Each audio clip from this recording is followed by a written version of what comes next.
नमस्कार। आज साल 2025 की आखिरी तारीख 31 दिसंबर दिन बुधवार। मैं हूं पूनम ऋतु सेन। आप सुन रहे हैं द लेंस का न्यूज पॉडकास्ट राउंड अप, जहां होंगी खबरें देश दुनिया की और आखिर में होगी खबर खास। गुजरते साल की विदाई और नए साल के स्वागत के बीच आज गिग वर्कर्स ने देशव्यापी हड़ताल कर दी।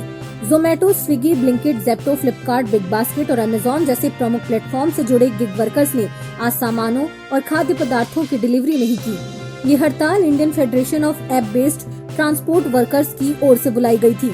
राज्यसभा सांसद राघव चड्ढा ने 10 मिनट डिलीवरी एप्स पर बैन लगाने की अपनी मांग दोहराई, ये दावा करते हुए कि वही कंपनियां गिग वर्कर्स का शोषण कर रही हैं। ये वह मुद्दा है जो राज्यसभा में भी उठ चुके हैं। वहीं ऐप आधारित डिलीवरी एजेंट्स का कहना है कि हड़ताल देशव्यापी है, लेकिन रोजाना की दिहाड़ी पर निर्भर लोगों के लिए हड़ताल में ढील दी गई। हड़ताल का कारण सही कमाई की कमी है। डिलीवरी एजेंट्स का कहना है कि सड़क पर लंबे घंटे बिताने के बावजूद उनकी इनकम में काफी कमी आई है, जिससे वे आर्थिक रूप से परेशान हैं। बांग्लादेश की पहली महिला प्रधानमंत्री और बीएनपी की अध्यक्ष बेगम खालिदा जिया का आज ढाका में राजकीय सम्मान के साथ अंतिम संस्कार किया गया।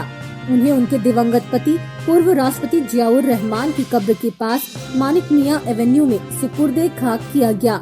लंबे बीमारी के बाद 80 वर्ष की आयु में उनका निधन हो गया था। अंतिम संस्कार में भारत की ओर से विदेश मंत्री डॉक्टर एस जयशंकर शामिल हुए। उन्होंने खालिदा जिया के पुत्र और बीएनपी कार्यवाहक अध्यक्ष तारिक रहमान से मुलाकात कर प्रधानमंत्री नरेंद्र मोदी की ओर से शोक पत्र सौंपा और संवेदना व्यक्त की। इस दौरान विदेश मंत्री जयशंकर की पाकिस्तान नेशनल असेंबली स्पीकर सरदार अयाज सादिक से भी संक्षिप्त मुलाकात हुई, जिसकी तस्वीरें सोशल मीडिया पर जारी की गयी। यह मई 2025 में ऑपरेशन सिंदूर के बाद भारत पाकिस्तान के वरिष्ठ नेताओं की पहली मुलाकात है। सरदार अयाज सादिक को पाकिस्तान के प्रधानमंत्री शहबाज शरीफ के करीबी माना जाता है। छत्तीसगढ़ सरकार की साल 2025 की अंतिम कैबिनेट बैठक आज हुई, जिसमें फैसला लिया गया कि रायपुर के साइंस कॉलेज मैदान में 20 जनवरी से 5 फरवरी 2026 तक होने वाले 9वें ऑटो एक्सपो में बिकने वाले वाहनों पर रोड टैक्स में लाइफ टाइम 50% छूट दी जाएगी। ये सुविधा पूरे राज्य के वाहन डीलरों पर लागू होगी। साथ ही तेंदुपत्ता संग्राहकों को भी बड़ा तोहफा मिला है।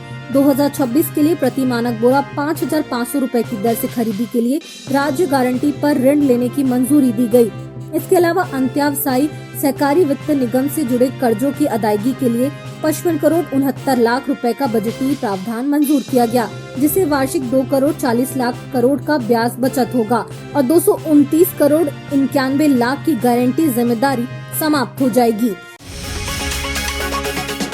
राजस्थान के टोंक जिले में आज करीब 150 किलोग्राम अमोनियम नाइट्रेट बरामद किया, जो यूरिया खाद के कट्टों में छिपाया गया था। इसके अलावा कार से 200 खतरनाक विस्फोटक कॉटरीज और सेफ्टी फ्यूज वायर के 6 बंडल भी जब्त किए गए, जिनमें कुल 1100 मीटर से अधिक वायर थी। ये कार्रवाई डीएसटी टीम ने की, जिसने बरौनी थाना क्षेत्र में एक कार को रोककर तलाशी ली तो विस्फोटक बरामद हुआ।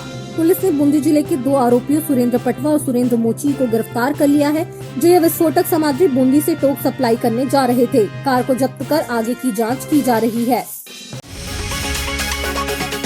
चीन के विदेश मंत्री वांग यी ने बीते दिन बीजिंग के एक संगोष्ठी को संबोधित करते हुए दावा किया कि इस साल चीन ने भारत पाकिस्तान के बीच तनाव समेत कई प्रमुख मुद्दों में मध्यस्थता की भूमिका निभाई है। वांग यी ने कहा कि द्वितीय विश्व युद्ध के बाद की किसी भी अवधि की तुलना में इस साल स्थानीय युद्ध और सीमा पार संघर्ष अधिक बार भड़के हैं। उन्होंने जोर दिया कि चीन ने इन मामलों में निष्पक्ष रुख अपनाते हुए शांति स्थापित करने का प्रयास किया है। इसके उलट भारत सरकार ने साफ किया है कि मई महीने में भारत पाकिस्तान के बीच हुए तनाव का समाधान दोनों देशों के सैन्य संचालन महानिदेशकों के बीच 10 मई 2025 को हुई सीधी फोन वार्ता से हुआ था। विदेश मंत्रालय ने ये भी दोहराया कि भारत पाकिस्तान संबंधों के मामलों में किसी तीसरे पक्ष की कोई भूमिका नहीं है। और आखिर में खबर जरा हटके में जानिए, क्या भविष्य में 25 घंटे का हो जाएगा दिन।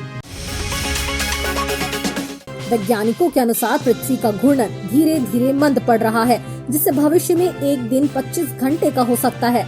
मुख्य कारण चंद्रमा का गुरुत्वाकर्षण प्रभाव है, जो ज्वारीय घर्षण से पृथ्वी की रफ्तार कम कर रहा है। नासा की स्टडी बताती है कि ग्लोबल वार्मिंग से ग्रीनलैंड और अंटार्कटिका की बर्फ तेजी से पिघल रही है।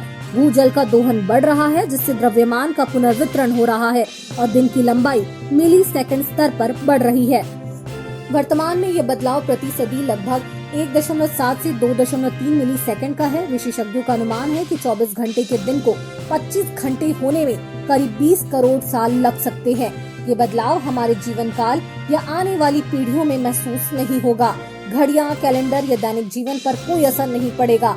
विज्ञान कहता है कि ये प्रक्रिया स्वाभाविक है, लेकिन जलवायु परिवर्तन के सूक्ष्म प्रभाव पृथ्वी के स्वास्थ्य की चेतावनी है। तो आज के लिए बस इतना ही। कल मुलाकात होगी नई खबरों के साथ।